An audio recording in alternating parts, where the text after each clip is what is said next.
Assalamualaikum warahmatullahi wabarakatuh. Perkenalkan, saya adalah Heni Dwi Meirawati, SPDSI MPD dari SMA Negeri 3 Banjar, mengajar mata pelajaran kimia kelas 12. Pada kesempatan ini saya akan memaparkan tentang polimer dan kegunaannya. Polimer, atau kadang-kadang disebut sebagai makromolekul, adalah molekul besar yang dibangun oleh pengulangan kesatuan kimia yang kecil dan sederhana, atau polimer biasanya terbentuk dari monomer-monomer. Contoh pembentukan polimer, polietena, maka monomernya adalah etena atau etilena, CH2 CH2 rangkap 2. Kesatuan berulangnya CH2 strip CH2 berulang kali. Yang kedua, polikloroetena, CH2 rangkap 2 CHCl. Dan yang terakhir, yang ketiga, selulosa, C6H12O6 monomernya, dia berulang terus menjadi C6H12O5 berulang-ulang. Penggolongan polimer didasarkan kepada 1. Jenis monomer, apakah monomernya sama atau berbeda. 2. Susunan unit monomer, apakah teratur ataukah tidak. Dan 3. Struktur polimer, apakah lurus, bercabang, atau network atau crosslink. Ya, itu ada gambar dari polimer lurus, ya, polimer bercabang, dan polimer network atau ikatan silang. Berdasarkan jenis monomernya, polimer dibagi menjadi 2.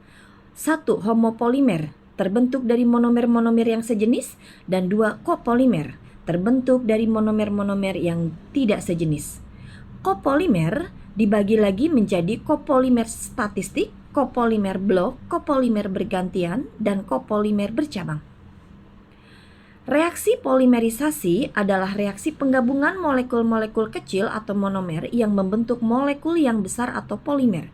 Reaksi polimerisasi terbagi 2. Yang pertama polimerisasi adisi, dan yang kedua nanti dibahas polimerisasi kondensasi. Yang pertama dulu, polimerisasi adisi terjadi pada monomer yang mempunyai ikatan tak jenuh atau ikatan rangkap dengan melakukan reaksi dengan cara membuka ikatan rangkap dan menghasilkan senyawa polimer dengan ikatan jenuh. Contohnya pembentukan polivinil klorida atau pembentukan poliisoprena karet alam dari monomer 2-metil 1,3 butadiena. Ini polietilena ketika akan terbentuk dari monomer etilena.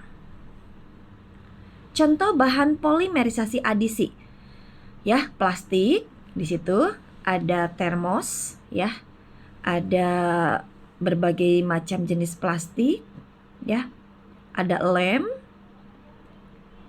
ada polimer alam berupa getah karet, ya, terdiri dari poliisoprena.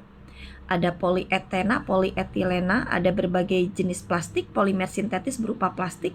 Dan yang kedua, reaksi polimerisasi kondensasi merupakan penggabungan sejumlah monomer yang membentuk ikatan antara gugus-gugus fungsionalnya dengan melepaskan molekul sederhana. Monomer ditambah monomer, dia akan menjadi polimer dan menghasilkan zat lain. Contoh pembentukan protein alami dari asam amino melalui reaksi kondensasi antara gugus karboksil membentuk ikatan peptida CONH.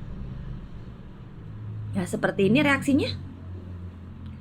Baik, sekarang pembentukan polimer nilon, ya. Jadi heksametildiamin akan bereaksi dengan adipik asid atau asam adipat, di mana NH2 dengan OH akan menghasilkan H2O, dan COOH dengan NH2 juga akan menghasilkan H2O. Jadi di situ didapatkan amina group, ya, ada ikatan peptida antara NH dengan CO.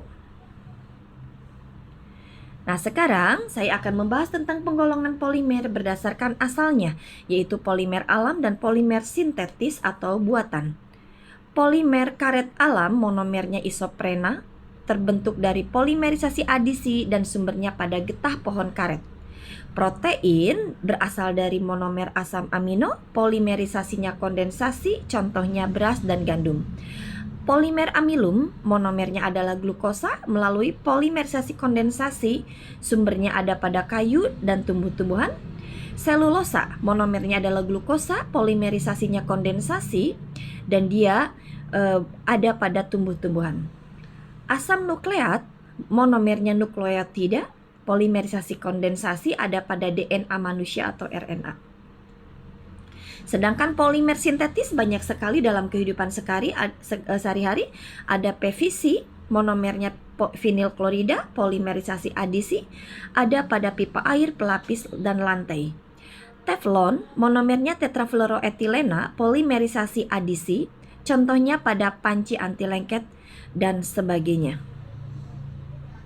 Sifat polimer ada yang bersifat thermal, sifat polimer terhadap panas, ada yang menjadi lunak ketika dipanaskan dan keras ketika didinginkan. Polimer seperti ini disebut dengan polimer termoplas. Contohnya plastik yang digunakan untuk kantong dan botol plastik. Sedangkan polimer yang menjadi keras jika dipanaskan disebut termoset. Contohnya melamin untuk alat-alat peralatan dapur dan bakelit untuk peralatan listrik. Ya, upaya yang dapat dilakukan untuk mengurangi dampak negatif penggunaan polimer. Yang pertama, mengurangi pemakaian polimer plastik. Yang kedua, tidak membuang plastik di sembarang tempat. 3, mencari alternatif alat-alat yang mudah didegradasi. Dan keempat, mengumpulkan plastik-plastik bekas untuk didaur ulang atau recycling. Demikian penjelasan tentang polimer. Wassalamualaikum warahmatullahi wabarakatuh.